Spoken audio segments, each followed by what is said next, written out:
लक्ष इकडे आहे असं समजून मी कविता सादर करतोय. कवितेचं नाव आहे वड म्हणला बाई तुला दोन्ही हात जोडले.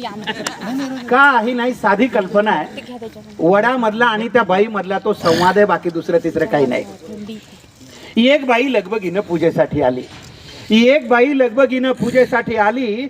भक्तिभावाने वडाला चक्रा मारू लागली. भक्तिभावाने वडाला चक्रा मारू लागली. वड देवा पूजा पदरात घे. वड देवा पूजा पदरात घे.